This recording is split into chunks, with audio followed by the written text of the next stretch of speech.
I was trained as a sculptor and loved becoming a part of raw, hard-working men who get their adrenaline by moving 10-ton heavy boulders from place to place.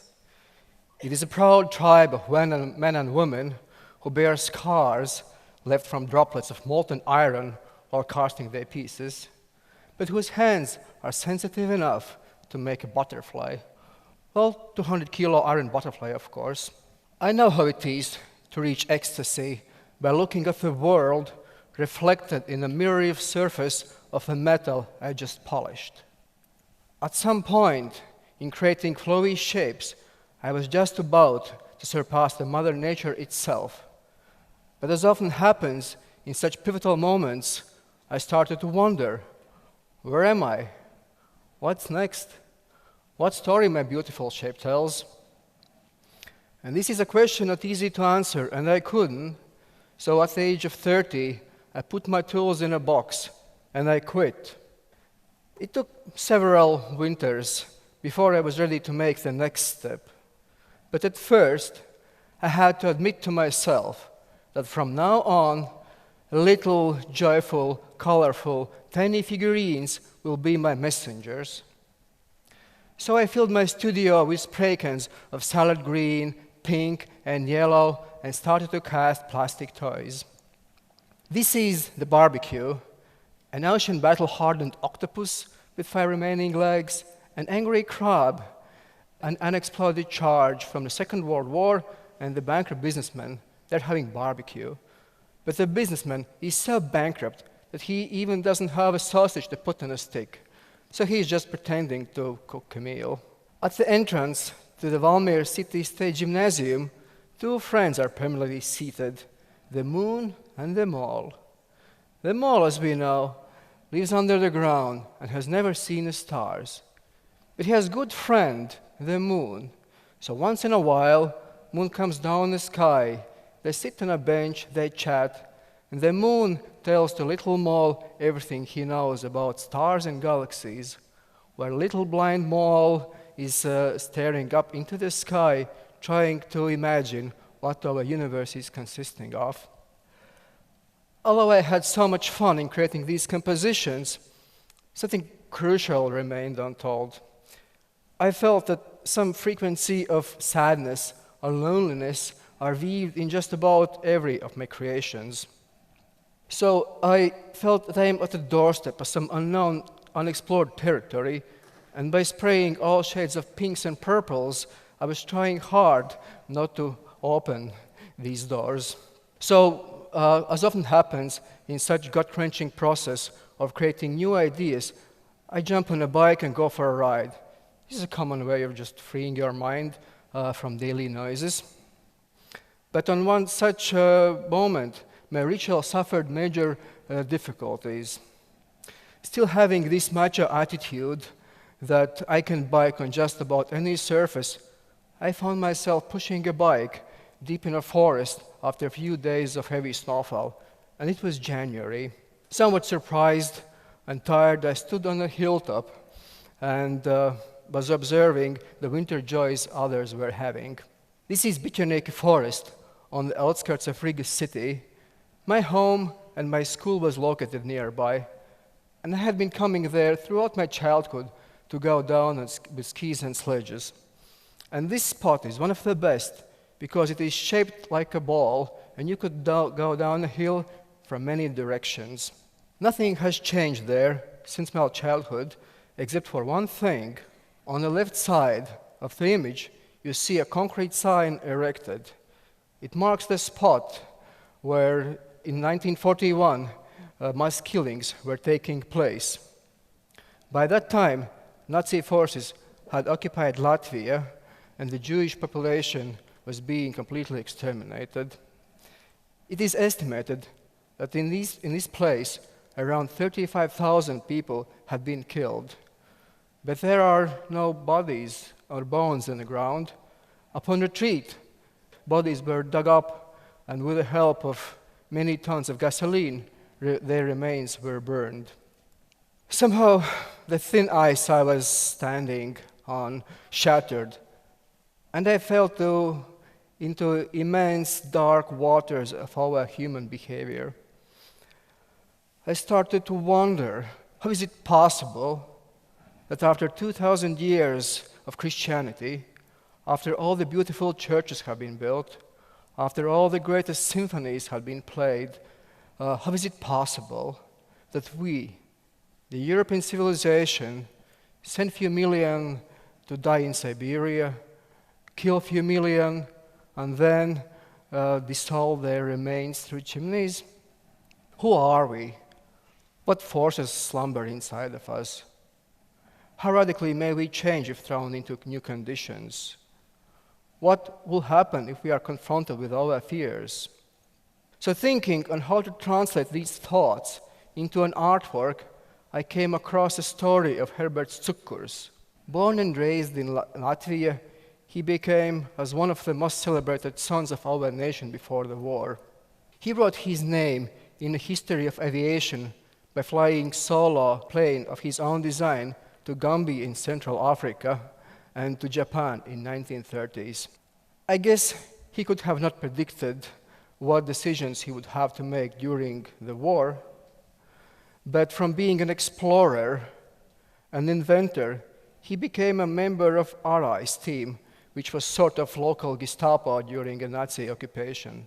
There are claims that he was personally participating in annihilation of people, but on the other side, there are claims that he was merely fixing the planes. I am not here to judge his actions, and he has already been tried, but it was not an ordinary trial. After the war, Cukurs fled Europe and settled down in South America. 20 years later, in 1965, an Israeli Secret Service Mossad mounted a special operation targeting Herbert Cukurs. What happened is known from memoirs of one of the agents. By acquiring Cukurs' trust, they were able to get him into an isolated house, and there he was confronted with agents who actually looked like an office workers, not to be suspicious.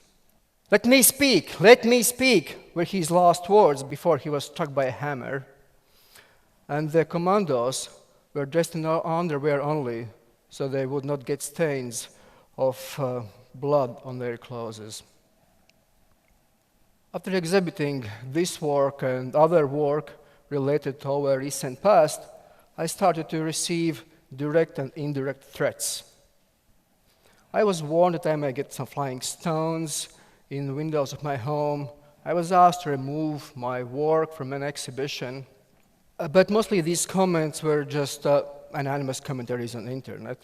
So I thought, well, maybe there, when the person is anonymous and is posting these commentaries, I may find traces of real human identities I'm looking for. So I started to look at these comments, collecting them, and somehow this path led me to dating advertisements that some commentators also were posting. There are plenty of different ones, crazy ones, but I was stopped by this one. In search of a Russian girl, not chubby, who honors May 9th and knows who was beaten and why. My age 33, height 170 meters, weight 68 kilos, just about like me. So it is important to note that May 9th is a divisive date in Latvia. While for many Russians, it is a day of celebration, for many Latvians, or most of Latvians, it is a starting point of harsh 50-year-long Soviet occupation. So I was wondering, who is this person who may have put this advertisement? So I waited for May 9th. I went to Victory Square in search for this boy. And I thought, well, maybe this is the one. Or maybe this man. Or maybe this pal is in search of a girl who thinks about heroes. Back in the studio, I made my own version of what could have happened. So here he is, standing in a red shirt, holding a tulip flower in his hands. Maybe he's so overwhelmed by his ideals that he doesn't even see that the real girl is just right there, putting flowers. Or maybe they already know each other, But for a girl, the number one priority is to pay a tribute to heroes, and then come their personal affairs, just as he wishes. War, political changes, personal tragedies, or maybe jackpot in lottery may turn us into beings beyond imagination. While looking at the stories of people who went through such dramatic changes, I happened to read the story of a boy who studied at Christian gymnasium and was considering of becoming a Catholic priest. But interest in literature was stronger, so after studies at the university, he received a diploma of the Doctor of Philosophy. Meet Joseph Goebbels, the Nazi propaganda minister, and the propagator for the idea of the total war. They were a perfect family, 6 children, often dressed in white clothes. All of their names started with the letter H as a tribute to the Führer. It is May 1st, 1945, and the underground bunker in Berlin. Allied forces are advancing rapidly, and it is clear this is their last night. The next day they will be captured, and possibly all of them, including children, will be torn apart by an angry mob. When late at night children were already asleep, an ampoule of poison was put in between their teeth and crushed. Only the oldest daughter had woken up during this process. She must have been fighting. At least, this is what Allies concluded the next day when they examined the bodies and found bruises and damaged jaw of the oldest daughter, Helga. Rochus Misch, a radio operator who was in bunker and who survived, later reported that Helga, the oldest daughter, was crying softly and wore a glum expression on her face while her mother brushed her hair and kissed her and other siblings. He remembers that the youngest daughter, Heide, had turned back to Misch and teasingly said, "Misch, Misch, du bist ein Fisch," which translates as, "Misch, Misch, you are a fish." And then mother led them to the bedroom. While working on this piece, I happened to read a book of Austrian zoologist and animal psychologist Konrad Lorenz. It is titled On Aggression. And for the way he observed fish swimming in a tank, he received Nobel Prize in medicine or physiology. So in about a dozen chapters of this book, he describes what geese, fish, and rats do in certain conditions. However, at the end of the book, he takes laws inherited in other species and relates them to our own behavior. Concluding all of above mentioned, he wrote, "If I thought of man as the final image of God, I should not know what to think of God. But if I know that our ancestors at a time fairly recent in relation to the Earth's history were perfectly ordinary apes, closely related to chimpanzees, I see a glimmer of hope.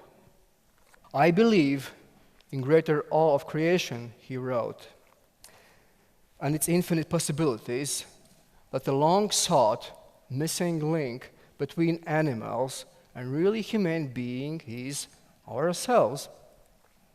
I don't want to think that we are just half monkeys surrounded by dark waters of unpredictable patterns of behavior.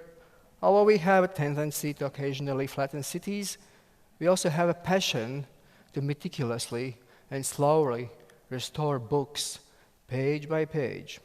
This is why this summer I am planting flowers in the dilapidated remains of the building.